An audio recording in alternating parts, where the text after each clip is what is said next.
You won't believe what happened when I walked outside my ranch one morning and saw a line of cars pulling up like they owned the place. At first, I thought it was some sort of mistake, but within minutes, a woman from the HOA marched right up to my gate acting like she was in charge. She introduced herself with that entitled confidence we've all seen before and claimed she had reserved my ranch for a gathering of more than 150 realtors. Yes, you heard that right. She was expecting to use my private property like it was a community clubhouse. Now, this ranch has been in my family for years. It's not just a piece of land, it's my home, my work, and part of my life story.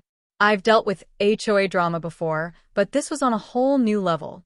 Instead of asking for permission, she was telling me what was going to happen. She waved around a clipboard, talking about contracts and schedules, but she couldn't produce a single document that showed I had ever agreed to this nonsense. As I looked behind her, more and more people were unloading food, tables, and signs like they were getting ready for a massive open house event. My patience started running thin, but I knew I couldn't just lose my cool. Still, there was no way I was about to let hundreds of strangers trample across my ranch because one HOA Karen decided she had the right. So, I did the only thing I could. I locked the gate, stood my ground, and made a call that changed the entire situation. What happened next caught everyone by surprise, especially her, and that's where things really started to get interesting. As I stood there by the locked gate, phone still in my hand after calling the cops, I couldn't shake the thought of how bold this whole move was. This wasn't just some small misunderstanding. The HOA Karen acted like my ranch had somehow become public property overnight. She kept repeating that the community needed the space for this realtor event, and she insisted I should be proud to host such an important gathering. But to me, it felt more like a takeover. The more I thought about it, the more I realized this wasn't something she just threw together that morning. She must have been planning this for weeks. How else could she get so many people to show up with signs, banners, and catered food? It made me wonder if she had been selling the idea of using my ranch to these realtors as some kind of official partnership. Maybe she wanted to impress them by showing off land she had no right to. The whole thing felt shady, and I had this nagging feeling that I was only seeing the surface of her plan. Neighbors I barely recognized started gathering on the other side of the fence, whispering and pointing. Some looked confused, others seemed annoyed at me, like I was the one causing a scene. That's when it hit me. She must have told them something different. Maybe she painted me as uncooperative or promised them access without ever asking me. Inside, I could feel my frustration boiling, but I also knew I had to stay calm. The cops were on their way, and until they arrived, it was just me, a locked gate, and over 100 strangers waiting for someone else to make the next move. And from the look on her face, Karen wasn't planning on backing down anytime soon. Karen's voice grew louder as more realtors crowded near the gate, all of them waiting for answers. She kept pointing at me like I was the problem, raising her voice so everyone could hear. "He agreed to this weeks ago," she shouted, waving that clipboard again like it was some kind of contract. Of course, she couldn't show a single signature, but that didn't stop her from trying to turn the crowd against me. Some of the realtors looked uneasy, shifting their feet, while others seemed convinced she was telling the truth. It was clear they had been promised something big, and now they were questioning whether they'd been duped. Meanwhile, I couldn't stop wondering how far Karen was willing to go. Had she collected money from these people? Was she trying to use my ranch as a bargaining chip for her own gain? The thought made my stomach tighten. If she had been profiting off this, then this wasn't just arrogance, it was fraud.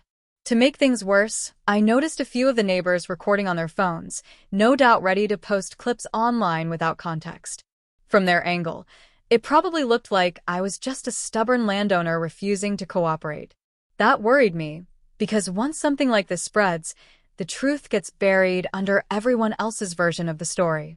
As the tension grew, I thought about my family and the legacy tied to this land. Letting Karen run wild with her scheme would set a dangerous precedent, not just for me, but for anyone trying to protect their property from overreaching HOAs.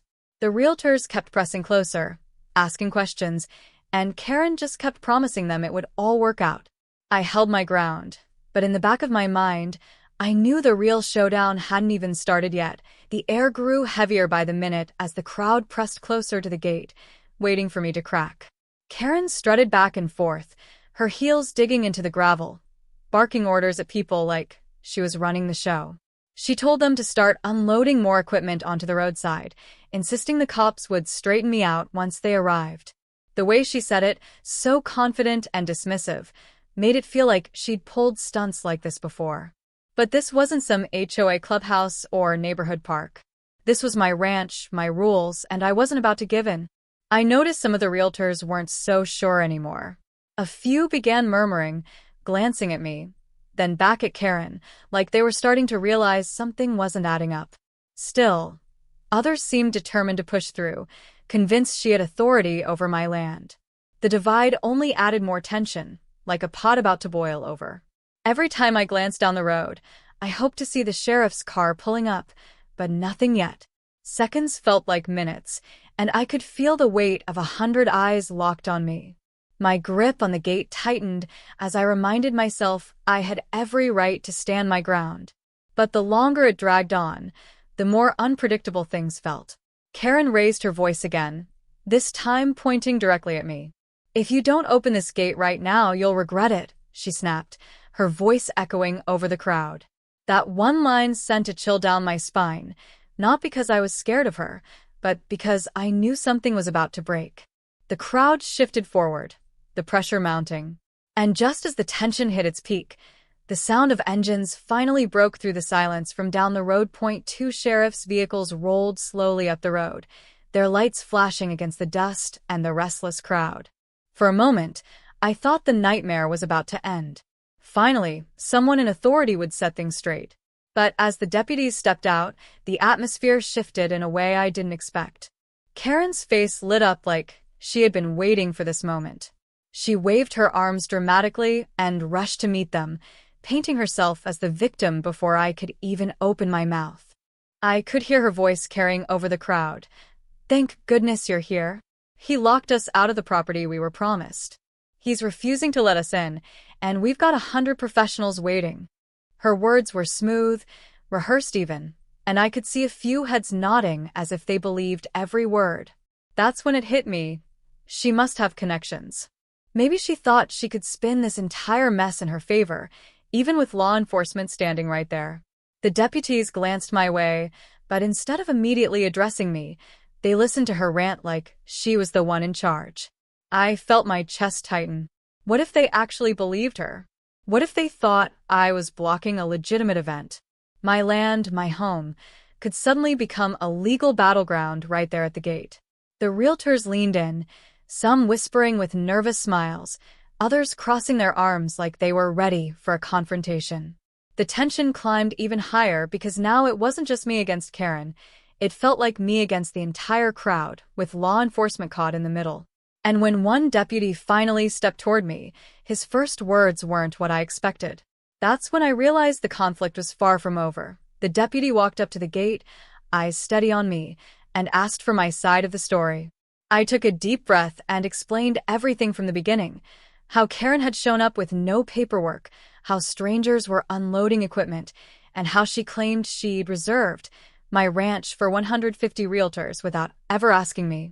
As I spoke, I could see the second deputy flipping through the clipboard Karen had shoved into his hands, frowning as he realized it contained nothing official. No contracts, no signatures, just a schedule she had typed up herself. When I pointed to the deed posted near the gate, showing the property line in black and white, both deputies nodded. The crowd grew restless, whispering, as they began to realize Karen's story was falling apart. One of the deputies finally turned to her and asked, "Ma'am, do you have any legal proof you had permission to use this land?" Her confident smile cracked. She stammered, reaching for excuses, but it was clear she had nothing. That's when the realtors started turning on her. Some demanded refunds, others pulled out their phones, recording every word. The carefully crafted image she had built was crumbling right there in front of everyone. The deputies made it clear. The event was canceled, the property was private, and everyone had to leave. Just when I thought it was over, the unexpected twist came. One of the realtors, a man in a sharp suit, pulled me aside quietly. He told me he had paid Karen thousands in reservation fees for this so-called event and hinted that she had done this sort of thing before in other neighborhoods. My jaw tightened. The conflict with Karen was resolved, but it was clear this wasn't just an HOA dispute anymore. It was the start of uncovering something much bigger. As the crowd slowly cleared out, the once noisy roadside grew quiet again. The deputies stayed behind long enough to make sure Karen and her group packed up and left, but the damage to her reputation was already done. The realtors, now realizing they had been misled, wanted nothing to do with her. Some even muttered about filing charges or demanding refunds. Watching them walk away one by one, shaking their heads, felt like justice in its own way. My ranch was safe, the gate stayed locked, and the message was clear: no one gets to claim what isn't theirs. Later, I learned that Karen's scheme had been bigger than I thought. She had tried pulling similar tricks in other places, convincing people she had control she never really had. The realtor who confided in me said this was likely the last straw for her, and he promised to share what he knew with the authorities. That gave me some peace, knowing this wasn't going to be swept under the rug. Back at the ranch, I stood by the gate for a while, thinking about how quickly things had escalated. In just a few hours, a quiet morning had turned into a showdown with over 100 strangers and law enforcement in the middle. It reminded me how important it is to stand firm, especially when it comes to protecting what matters most. At the end of the day, the land was still mine, the family ranch was still intact, and the truth had come out in front of everyone. If there's one takeaway from this story, it's simple: never let anyone, whether it's an HOA or a single entitled neighbor, convince you that your home doesn't belong to you. Sometimes, locking the gate is all it takes to keep the peace.